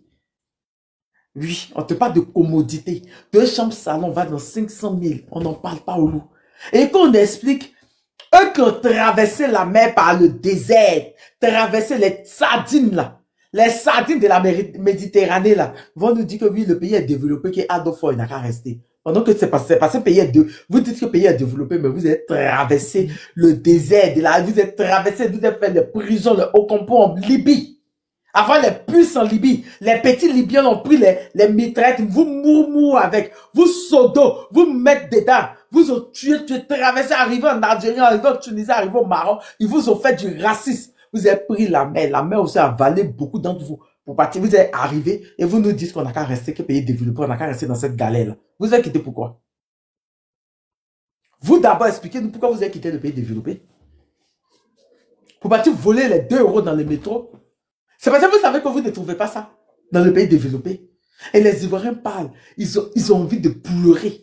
Le sac de riz avant qui était 8 000 est devenu, nous ne connaissons pas le prix, c'est de 25 000, 30 000 Olouf est là. Le sac de riz. 15 000 là, c'est 15 kilos. Sinon 25 kilos là, c'est de 25 000. Olouf est là. 25 000, 30 000 Olouf est là. Et on parle, ils nous disent non que n'y a rien fort qui n'a qu'à rester. Ils sont dans l'idolâtrie. Nous on connaît. On sait de quoi on parle. SMIC 75 000 Olouf est là, tu as payé maison combien, tu as payé transport combien, tu as mangé combien, tu as gardé combien, tu as fait la rentrée de tes enfants à combien, Olouf est là. Yeah, dans une banque, il y a une femme qui est en train de pleurer à cause de son argent là-bas. Il y a une femme qui est en train de parler comme à cause de son argent. Il y a les voleurs de Paris là, les pickpockets dans le métro là. On dégage là-bas. Je t'ai dit. Et on nous dit de rester. Micro-trottoir, les Ivoiriens sont pleurer. Ils ne supportent plus. Et vous nous dites de supporter ça. Vous qui nous dites de supporter ça, vous êtes en France dans les métros en train de voler les 2 €. Les voleurs des quartiers dans les free shops. Et vous nous dites de rester. Maintenant, on n'a pas envie de voler. On n'a pas envie de voler pour vivre, en fait. Parce que ceux que vous supportez là, ce sont combien ils ont détourné dans des ministères. Il n'y a pas longtemps, disons, au ministère du tourisme, ils ont détourné combien. C'est resté comme ça, c'est pas parti quelque part. C'est resté comme ça, c'est pas parti quelque part. Mais nous, on n'en veut pas. Olufela, Loïc Folorou, le fils de la femme de Ouattara, gagne plus de 6 milliards de dollars par an dans le café cacao. Imagine dans 15 ans. Ça fait combien? Ça là, ça pourrait pas construire. Il gagne quoi? T'as dit quoi? Ok. Tu as dit quoi? Répète. C'est moi toujours faire sortir les sons. Loïc Folorou, qui n'est même pas l'enfant de Ouattara, l'enfant de Dominique, la première dame qu'il a eu avant Ouattara. C'est lui qui a le monopole du café cacao en Côte d'Ivoire. Il gagne plus de 6 milliards de dollars par an dans le café cacao. Imagine en 15 ans, il a eu combien? Ça ne peut pas construire une université, ça? Hein? On ne peut pas construire une université. Ta mère, ta grand-mère, tes aïeux, ton gros nez que tu as pris pour tirer photo avec là. C'est eux qui respirent la haine. Il y a ces enfants d'apatrides là. Ces enfants d'immigrés là. Les autochtones sont parlés, vous venez parler. On nous fait là. Imagine 6 milliards de dollars, ça fait combien? En CFA, mais tu fasses 15 ans. Ça ne peut pas construire une école. Ça va faire des universités. La Côte d'Ivoire devait être comme le Qatar avec le café cacao. Au Loufela, on est numéro 1 en cacao. On est numéro 1 en cacao jusqu'à présent. La Côte d'Ivoire fait plus de 2 millions de tonnes de cacao par an. La Côte d'Ivoire. On est numéro 1 depuis, on a le monopole depuis combien d'années? Depuis combien d'années? On fait plus de 2 millions de tonnes. Il n'était pas de tonnes, il n'était pas des kilos, il y a dit tonnes par an. On fait plus que ça. On fait ça. Ça glisse sur le corps de Ouattara et puis vous êtes parti porter plainte à Johnny. TikTok vous fait peur, non? Bande d'illettrés notoires. Et vous bavardez, vous venez dans mon panel pour bavarder. Ça vous fait pas mal. Et puis vous me traquez. Des chiens notoires. On nous fait on est fatigué. Oui, c'est tout le monde. C'est ce que moi je dis même, Tania. Regarde l'Afrique. On a des terres arables. Des terres cultivables qui peuvent donner presque toutes les saisons. Mais comment on en arrive à manquer de nourriture? C'est pas possible. C'est un échec total. Les gens des cafés cacao sont pour autant des gouvernements parce qu'on a vu les tapés d'eau ici. Faroter l'argent, ils avaient l'argent qu'à fatiguer. Maintenant, les planteurs sont pauvres. Ils savent même pas le prix de il y a d'autres mecs qui préfèrent brûler que de vendre à des miettes. Loïc Folorou, qui n'est même pas ivoirien. Il n'est même pas ivoirien. Sa mère n'est pas ivoirienne, son père n'est pas ivoirien. C'est lui qui a le monopole de notre café cacao. C'est lui qui a le monopole de notre café cacao. Et ce dont je vous parle. Ça, je sais, j'ai déjà vu une émission. C'est pas les Ivoiriens qui m'ont parlé de ça. Moi, j'ai déjà vu une émission là-dessus, Tania. De cacao. En Suisse, c'est eux qui m'ont parlé de ça. Je répète, vous connaissez la marque Lindt de chocolat, vous connaissez. C'est les grands acheteurs de cacao en Côte d'Ivoire. C'est eux qui m'ont parlé de ça. Ce que Loïc Folorou gagne, qui n'est même pas ivoirien, il a le monopole jusqu'à ce qu'il gagne sur notre tête.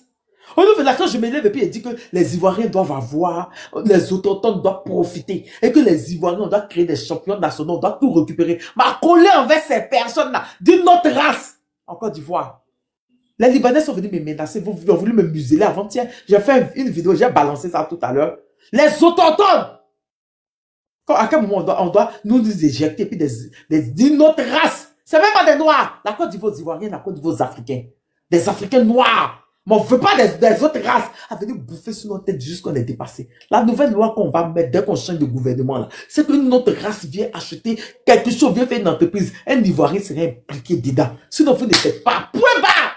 Pourquoi la Chine le fait? Puis la Chine, en Chine, un étranger ne peut pas partir ouvrir une société comme ça qu'un Chinois soit impliqué dedans. Les voici, ils sont quoi en économie?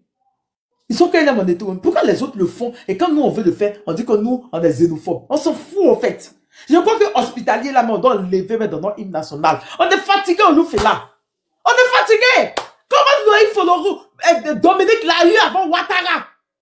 Son fils a le monopole de notre café cacao. On est fatigué.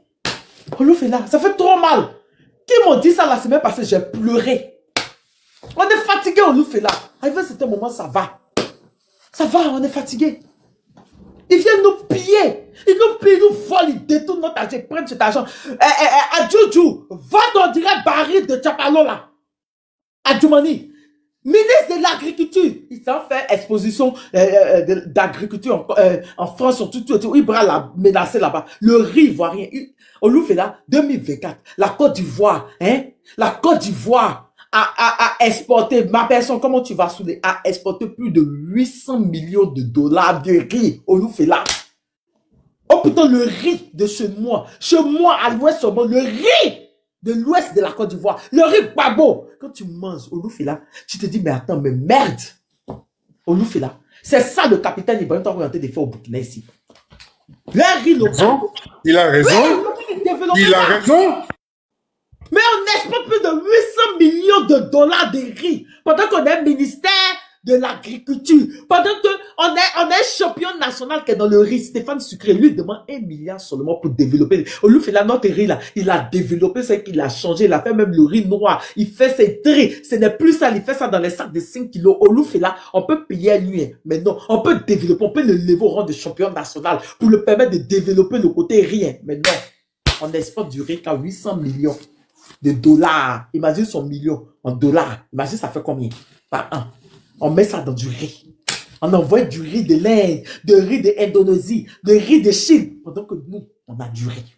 Tu sais que la terre de l'Afrique, elle est bien noire, elle est bien tout. Tu jettes même une tige de manioc quelque part là-bas. Ça pousse que ça te donne de grosses tubercules. Mais non, hein. Mais non. On peut faire ça. Des personnes qui renient leur nationalité. Des personnes qui renient leur nationalité. Viens prendre la tête du pays. Et il ne faut qu'exporter. Même le poulet exporté. Le porc à exporter. Le porc qu'on joue là. C'est exporté. C'est moi qui te dis ça. Ouais, les Ivoiriens vont te confirmer sans bas. Où nous fait là. Ils vont te confirmer où nous fait là. Même porc, même poulet. Tout ça, ça vient. Les côtelettes de bœuf. Tout ça là, ça vient. Oh, pourtant, on a ça chez nous. Tania, je te donne une information. Au temps du président Laurent Gbagbo, il y avait un projet qu'on avait monté et on a réussi ça sur l'élevage de la volaille. Merci Jonathan, on importe ça. Voilà. Donc c'était pour contrer tout ce qui était le poulet qui est importé de l'autre côté. Mais je t'informe qu'aujourd'hui, dans l'assiette des Ivoiriens, on retrouve que les côtelettes de porc. Ça veut dire que tout ce qui vient de l'autre côté, les gens ont plus. Même regarde le projet de riz. Le riz que les Ivoiriens mangent. Moi, aujourd'hui, il y a ma structure que j'ai montrée là, qu'on est en train de penser à ce projet. Dès qu'on prend, il faut renouveler, repenser l'agriculture ivoirienne. Même regarde la semence, des concombres, des carottes, l'aubergine, le chou. Tout ce qui est semence aujourd'hui, on le paye en boîte. Même le gombo. L'aubergine de nos mamans et choses. Ça veut dire que même, ça veut dire le pays est en danger. L'Afrique est en danger. Sur cet aspect, parce que si aujourd'hui, les semenciers qui sont au niveau de la France, décident de ne plus nous envoyer la semence, c'est comme ils créent une famille de façon universelle sur toute la planète africaine.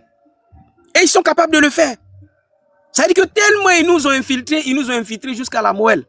Et voici qu'aujourd'hui, même l'élevage que nous faisons, on ne peut même pas satisfaire. Le bœuf, aujourd'hui les Ivoiriens s'approvisionnent où? Ils s'approvisionnent où? Et aujourd'hui, donner les moyens à ces jeunes agriculteurs qui sont sortis des différentes écoles, mettre des moyens à disposition pour que les gens puissent faire le travail, ils ne le font pas. Maintenant, quand tu trouves les financements que toi-même tu es en train de travailler, ils vont venir parce que tu as une structure. Même les impôts, quand ils vont te donner les montants, Tania, tu es obligé de jeter la clé sous le paillasson. Actuellement, où je suis sur le panel, je t'assure que je suis à ma ferme de porc. La dernière fois, je vous avais parlé des bœufs. Je suis venu à ma ferme de porc rapidement parce que j'ai une commande. Et je suis venu faire un abattage. Mais les intrants, jusqu'à ce qu'on arrive à avoir le nombre de bêtes que nous avons demandé, nous, le kilo de soja se paye à combien? Le kilo du maïs aujourd'hui se paye à combien? Tout ça, c'est des trucs qu'on peut travailler sur place ici, créer de l'emploi au niveau. Et c'est pourquoi je salue le président Ibrahim Traoré du Burkina qui a réussi cette politique. Aujourd'hui, donner des tracteurs à des jeunes agriculteurs aujourd'hui pour moderniser, mécaniser l'agriculture, comme on appelle, burkinabé. Une manière de d'abord garantir l'autosuffisance alimentaire. La sécurité alimentaire, aujourd'hui, est l'un des facteurs les plus privilégiés dans un pays. Et moi qui suis sur ton panel, c'est des projets que nous avons depuis près de 25 ans. Dans le domaine de l'élevage, moi je suis technicien éleveur de base, c'est aujourd'hui que je suis en train de me lancer dans les histoires de vente de véhicules et le bâtiment. Mais c'est mon métier d'amour. Mais aujourd'hui, simplement, j'ai dit au gouvernement, ouvrez les vannes et vous allez voir. On va vous produire du riz. En un point fini, la Côte d'Ivoire va commencer à vendre du riz à l'extérieur. On est capable de cette politique, nous pouvons. Mais aujourd'hui, si tu te lèves et que tu commences à mener une politique que les gens voient que ton business est en train de prendre, c'est les mêmes qui vont venir encore te combattre. Et c'est ce qui se passe aujourd'hui. C'est pourquoi on dit M. Ouattara a échoué. Quand le jeune parle d'échec, c'est la situation socio-économique et sociale du pays aujourd'hui dont on parle. On ne parle pas d'autre chose. Et c'est de ça qu'il s'agit. Quand aujourd'hui des jeunes gens sont en train de chercher à travailler, regardez même les véhicules importés dont on parle. Où on dit non, aujourd'hui, un véhicule de moins de 5 ans et choses. Mais comment la Côte d'Ivoire ne peut pas fabriquer un seul boulon? Aujourd'hui, c'est vous qui venez mettre une restriction sur les véhicules qui sont importés. Mais quelle est l'usine qui nous permet de pouvoir nous-mêmes assembler, ne serait-ce que même, comment on appelle, des véhicules? Il n'y en a pas. Il n'y en a pas. Et c'est tous ces secteurs-là qu'il faut revoir pour que la Côte d'Ivoire soit industrialisée. Regardez le cacao en question dont tu parles. Quand le président Laurent Gbagbo, dans, dans sa campagne, disait qu'il faudrait qu'on crée des usines pour que le cacao soit transformé en Côte d'Ivoire, les gens ont cru que c'était du jeu. Mais quand il est arrivé au pouvoir, regardez, de 2000 à 2002, avant la rébellion, on dit les planteurs, des gens ont commencé à aller en boîte où il a parlé de retraite au niveau des planteurs. Les gens n'ont pas compris le message du président Laurent Gbagbo. Il était en train de leur donner le signal pour dire que le cacao, un jour, va mourir. Mais vous-même prenez cette filière, organisez-la pour que demain, vos enfants puissent jouir pleinement là-dessus. En créant d'autres secteurs d'activité qui vous permettraient de garantir une sécurité financière. C'est ce que le monsieur voulait expliquer. Donc vous-même, si vous travaillez votre cacao et que les usines qui sont créées à la suite, vous la transformez sur place, aujourd'hui les gens vont plus venir prendre le cacao brut comme aujourd'hui. Le fils de Ouattara de Dominique Ouattara en train de le faire. Mais c'est ces usines-là, ces jeunes gens ivoiriens qui seront engagés et ce secteur-là, nous allons le prendre. Mais comment on peut être premier au monde et aller payer une plaquette de chocolat à plus de 3 000, 5 000, 10 000 francs dans un supermarché pendant que le prix du cacao ne vaut même pas 2 000 francs au prix boursier sur le planteur. Il y a un problème. Il y a un problème. Donc j'attire l'attention de tous pour dire qu'effectivement, il y a un travail grandiose qu'il y a lieu de faire dans tous les secteurs d'activité. Mais nous qui sommes du secteur technique, tertiaire, c'est notre premier challenge. Dès que le pouvoir change, c'est d'aller auprès de l'État pour leur dire, on n'a pas dit de venir nous distribuer de l'argent, mais nous mettions des projets. Et celui qui est capable de pousser ce projet-là, on va leur dire de mettre une politique à exécution qui permettrait aux jeunes gens, dans tous les contrées de la Côte d'Ivoire, la Côte d'Ivoire a tellement de terres arabes capables de nourrir les Ivoiriens. On n'a plus besoin de viande importée. Nous, on peut créer des, comment on appelle, des élevages qui permettront aux Ivoiriens de se nourrir comme ils peuvent. Et c'est de ça qu'il s'agit. Donc, je vais m'arrêter là pour ne pas monopoliser, mais tu as parlé de ça et j'attire l'attention des uns et des autres. Comme le Burkina est en train de le faire, la Côte d'Ivoire aujourd'hui a des terres arabes, est premier en cacao, en EVA, en bois et autres. Il y a plein de secteurs qu'on n'a même pas besoin même de toucher notre gaz, notre or et tout ce qui est minerai. On peut simplement rester sur l'agriculture comme Oufou Boigny l'a fait, en mécanisant et en modernisant l'agriculture simplement. Mais aujourd'hui, voici des pans de la société qui ont été oubliés, qui ont été jetés à la vindicte populaire aujourd'hui. Les planteurs aujourd'hui ont du mal. Regarde cette rentrée qui est arrivée.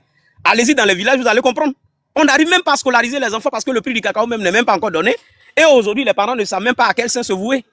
Donc c'est devenu un problème vraiment sérieux en Côte d'Ivoire et c'est par la pauvreté que ces personnes-là aujourd'hui arrivent à dominer les masses et dire qu'on est majoritaire pendant qu'ils sont en train de eux-mêmes créer un système de pauvreté, une manière de dominer les masses. Donc je m'arrête là, une manière de ne pas monopoliser. Oui. Il faut prendre la motion de B50D. Il dit, avez-vous approché le gouvernement? B50D dit, avez-vous approché le gouvernement? Voilà, vas-y. Il parle de quel gouvernement? Je lui donne un exemple palpable. En 2013-14, il y a une structure ici qu'on appelle Emploi Jeune.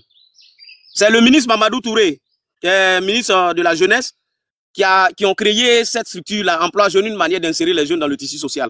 Nous, on a eu un projet où le financement faisait 14 900 000. Il s'agissait de planter près de 3 300 fermes en matière avicole. Je vous assure qu'on a été inscrits tous. On est logés à la banque qu'on appelle la First Bank. Et cette First Bank là était chargée de recueillir les fonds pour pouvoir installer tous ces jeunes gens-là. Moi, j'étais parmi ceux qui étaient devant le projet au niveau de Yamsoko, qui est chez moi. Je vous assure que jusqu'à présent, la First Bank continue de m'envoyer des messages, mais on n'a jamais reçu un rond. Ces projets n'ont jamais vu le jour. Et je vous informe que la RTI, je sais de quoi je parle. Et je suis capable de pouvoir argumenter ça devant n'importe quelle chaîne. La RTI a présenté, disant que les jeunes ont été financés pendant que le financement n'est jamais venu, il n'y a jamais eu de PME. C'est moi, je t'informe. Donc quand il dit que le gouvernement n'a jamais été approché, c'est du n'importe quoi. Monsieur Ayoumani, qui est le ministère chargé de toute cette filière-là, n'a jamais rien fait. Depuis plus de 15 ans, 20 ans qu'il est ministre de ressources animales, même depuis le temps de Laurent Gbagbo. Dites-moi qu'est-ce qu'il a fait. Ce secteur n'a jamais été renouvelé, rien n'a été fait de ce fait. Donc il ne faut pas y venir nous parler de gouvernement. Ils sont en train de mentir. Moi, je suis toujours logé à la First Bank, mais je n'ai jamais reçu un rond. Pendant que j'étais devant ce projet, chez moi ici. 14 dans la localité de Yamoussoukro, il y en avait 14. Les 14, aucun n'a reçu un rond. Ils parlent de quoi là? Donc que le gouvernement nous fasse quoi pour qu'on sache qu'aujourd'hui, si tu vois qu'aujourd'hui on est en train de dénoncer, c'est parce que nous avons été victimes, on s'est fait léser. Non, Voilà, mais donc ils arrêtent de mentir. Il a juste posé une question, je pense. Il a juste posé une question. Souley a juste demandé, est-ce que vous avez approché le gouvernement? Ah non, non, non, je vais dire que le gouvernement même est déjà plus au courant que nous-mêmes. Pour dire que le gouvernement a fait leur, c'est-à-dire faire espérer les jeunes gens, ils ont pris nos données personnelles, qu'ils ont logé ça dans une banque, faisant croire que le financement allait venir, mais le financement n'est jamais venu. En temps, par derrière, on nous a fait comprendre que l'argent est venu. Mais cet argent est passé où? Plus de combien de milliards? C'est passé où? Les projets n'ont jamais été financés. Les personnes n'ont pas reçu leur dû. Pendant que jusqu'à présent, je vous dis, depuis 2014 jusqu'à aujourd'hui, mes données sont à la First Bank. On m'envoie des messages. Si Tania veut, peut-être en inbox, je vais lui envoyer la liste de tous les messages que la First Bank m'envoie jusqu'à aujourd'hui, même les jours fériés. On continue de m'envoyer, mais je n'ai jamais vu cette banque. Je ne sais pas où elle est logée. Ok, merci Yandra, merci. On va donc écouter Ama. Après Ama, ce sera le tour à Racine. Merci. Voilà, donc je remonte après, je remonte après. Ok, Merci sinon beaucoup. tu peux rester. Merci. Et Tania, merci pour tes panels. Je salue tout le monde. Le frère Olouf est là. Bonjour et puis merci beaucoup pour votre soutien. En fait, j'avais posé la question au frère Insan. Yandra, il ne faut pas partir, il faut rester. J'ai une question à te poser. Merci. Attends, Ama. Oui. Oui, parle rapidement, s'il te plaît, parce que je crois qu'il est monté juste pour poser une question. Il n'a qu'à poser sa question. Il va parler après. Qui prend la parole? Vas-y. Yandra, pardon, il ne faut pas descendre. J'ai des questions à te poser. Le frère Souley prend la parole. Okay. Non, il dit de Ok, partir. bonjour. Parler. Tonton Kof, tu es là? Tonton Kof, tu es là? Yandra? Si je suis là, si le grand Souley est monté, je suis là, je ne descends pas. Je vais Voilà, bonjour Yandra. Vas-y, Ama. Bonjour Yandra, je suis monté spécialement pour bonjour à vous tous, rapidement, comme je m'en vais à la manifestation là. Ah, oui, vas-y, voilà. Yandra, bon, j'étais en bas, je t'écoute minutieusement, et puis tu es sur le terrain, et à t'écouter, on sent que, et puis on voit que tu es imprégné de la situation mieux. Tu donnes avec précision, vraiment les éléments afin d'éclairer à l'antenne les uns les autres. Je t'ai posé la question suivante. Est-ce que vous avez approché le gouvernement de Côte d'Ivoire? C'était à dessein. Voilà, c'était à dessein, puisque on bassine ici, matin, midi, soir, la population, sur les fonds, sur les décaissements, sur l'accompagnement des jeunes.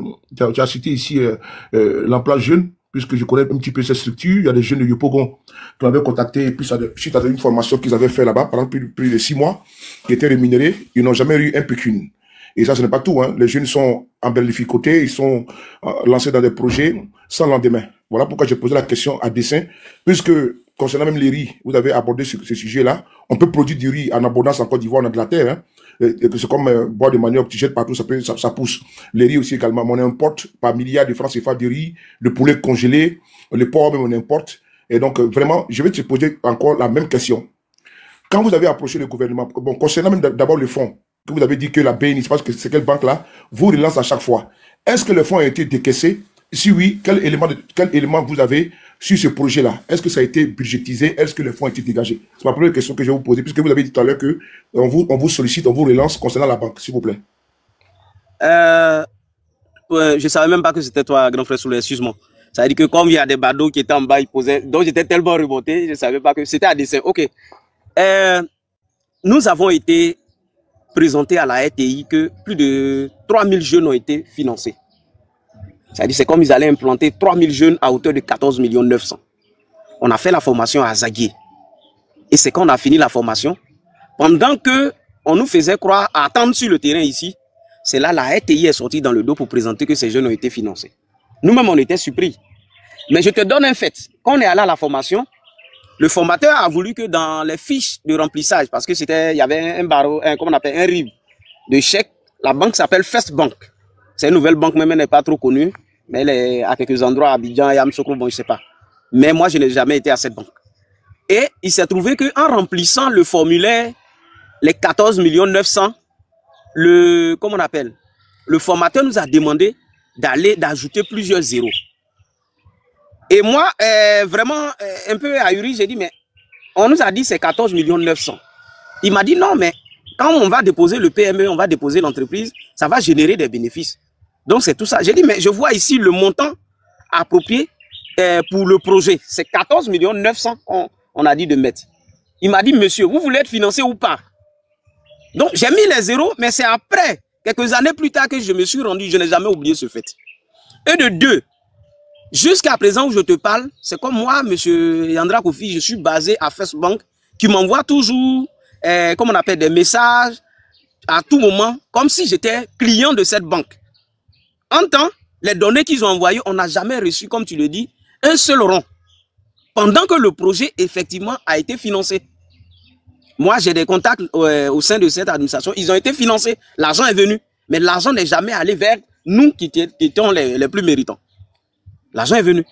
Voilà. Donc, c'est comme ça que je peux te répondre pour dire que jusqu'à présent, la banque continue de m'envoyer déjà des signalisations pour dire, monsieur, tel jour sera férié, on sera ouvert à telle heure. Les notifications viennent de jour en jour, mais jamais je n'ai vu cette banque, je n'ai vu la couleur de l'argent. Mais ils nous ont fait comprendre à la RTI que ces jeunes ont été financés. Voilà. Donc, c'est comme ça que je peux te répondre déjà. Vraiment, c'est quand même hallucinant. J'espère que vous avez bien entendu les déroulés. Je l'ai fait à dessein parce que, ici en France, par exemple, effectivement, quand tu es en formation, les formations sont rémunérées. Et on te donne des fiches pour remplir. Et puis quand il y a les financements et autres. C'est-à-dire que si je comprends bien, vos bases de données ont été prises et l'argent est passé dans un autre circuit. L'argent est là, l'argent a été déboursé, mais l'argent est rentré dans un circuit parallèle. C'est ce à quoi nous assistons en Côte d'Ivoire. Et quand on le dit, on trouve qu'on est contre notre pays. Alors que ce n'est pas vrai. C'est budgétisé, les jeunes vont en formation, ils veulent s'insérer, mais la plupart des jeunes se trouvent sur le carreau. C'est le cas emblématique ici, quand tu écoutes Yandrov, tu sens que c'est quelqu'un il a un coffre, il a de la connaissance, il a de la ressource, il a de la matière, et puis il en donne. Donc c'est une personne avec laquelle on peut travailler sur des projets à long terme. Un exemple, il a un financement de 14 millions, il sait que ce monsieur il va produire, il va plutôt quadrupler le montant qui a été investi sur lui. Mais aujourd'hui, voici ces valeurs ajoutées aujourd'hui qui sont mises sur le carreau. Et puis on fait la promotion de quoi? De la médiocrité. Quand un individu va se laver et mettre du savon dans ses oreilles, on peut lui débloquer 50 millions de francs CFA. Voilà, vous connaissez le cas emblématique de Tougoutigui. La fois dernière, le monsieur est sorti, il dit il y a savon dans mon oreille. Et puis il est reçu par le ministre de l'Emploi. Et le ministre de l'Emploi dégage pour lui pratiquement 50 millions. Un projet que lui-même il dit encore, pour abonder dans votre sens, Tougoutigui dit qu'il n'a pas vu la couleur de l'argent. Il a fait plusieurs vidéos. Il dit qu'il n'a pas vu la couleur de l'argent. Mieux, il a été dupé, il a été grugé. Donc, je pense qu'il y a quelque chose qui ne va pas.